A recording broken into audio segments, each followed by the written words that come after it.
Welcome back, Trickers and Truckers. Well, time for the second episode review of the day with Samaritan Snare. Captain General Picard refuses to have a medical operation on his artificial heart aboard the Enterprise by Dr. Catherine Pulaski, as he is concerned about his image with the crew. He instead heads to a nearby starbase for the operation, traveling by shuttlecraft. Acting Ensign Wesley Crusher accompanies him, as he is due to undergo his Starfleet Academy entrance exams. Though initially rebuffing Wesley's attempts to make conversation, Picard eventually softens and talks of his past, including why he needs an artificial heart.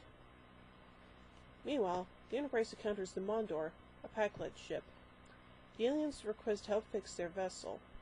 Based on the Pac-led's rudimentary communication skills and apparent lack of understanding of the basic operations of their ship, Commander William Riker judges them to be inept and harmless, and agrees to send Chief Engineer George LaForge to assist them. After boarding the Pac-led ship, LaForge repairs the navigational system when main power fails.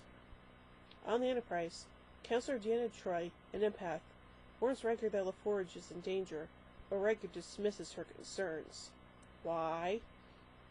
Upon finally completing the repairs, LaForge prepares to leave, but a Pac-led incapacitates him with his own phaser and braces the ship's shields. Lieutenant Commander Data determines that the Pac-leds have acquired advanced technology from other races, and the ship's malfunctions were a ruse. Riker demands they return LaForge, but the Pac-leds refuse, and stun him again with his phaser. Riker and Lieutenant Worf develop a ruse of their own, which they communicate to LaForge in code. At the starbase, complications arise during Picard's transplant, and the doctors realize that unless they can locate an expert with the necessary expertise, he will die. As Riker sets up the ruse, Worf receives a message from the starbase that Picard is close to death. The Pac-leds seek to attack the Enterprise, but LaForge convinces the Pac-leds to delay firing until a specific range. In response, the Enterprise generates a spectacular but harmless pyrotechnic display, and LaForge simultaneously disables their weapon systems.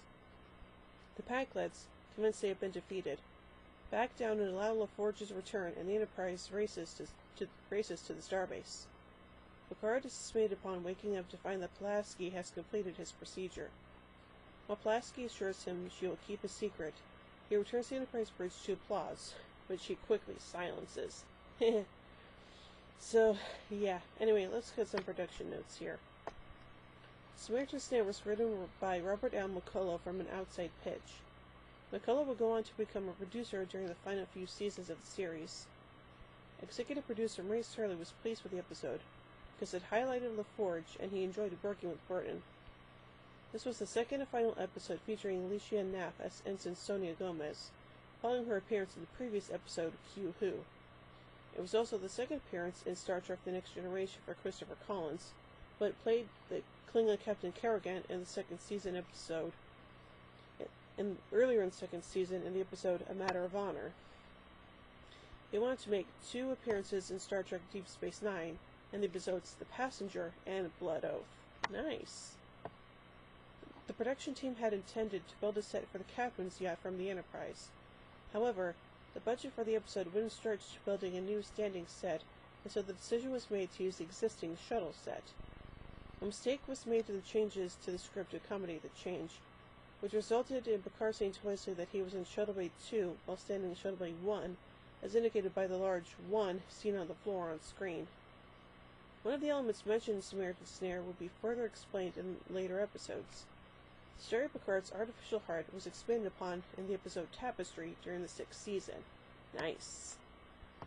Initially, there was no clear idea of what the Pac-leds should look like, other than that they should appear as harmless as possible. Director Les Lando described the aliens as, quote, ugly and slow, and compared their motivation as, quote, a need for things, which he said was a reflection of modern society. Interesting. With that in mind, portly actors were hired in order to give the impression of Tweedledum and Tweedledee from Lewis Carroll's Through the Looking Glass. Makeup supervisor Michael Westmore then created a prosthetic design for the actors, intended to make them look, quote, whimsical.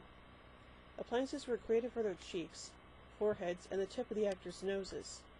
A further addition was the eyebrows, as Westmore wanted them to look permanently sad. The final step in the makeup process was the creation of sets of false upper teeth, which, while Westmore suggested, was not immediately noticeable upon watching the episode, but he felt completed the overall look of the aliens. The design resulted in the aliens being described as Sharpays by the crew. The individual Packlets in Samaritan Snare were named after the surnames of the person who pitched the episode and his best friend. Reginald and Grindelwald are Donegger Goldenberg spelled backwards.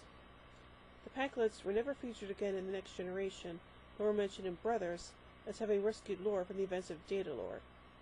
Packlets were seen in crowd scenes in Star Trek The Next Generation. That's kind of interesting. So overall, I say this is a pretty enjoyable episode nonetheless, so yeah, that's all I can say about it. So overall, I give Samaritan Snare 3 warp cores out of 5. Well, join me in a bit as we go up the long ladder. So, until then, live long and prosper, everybody.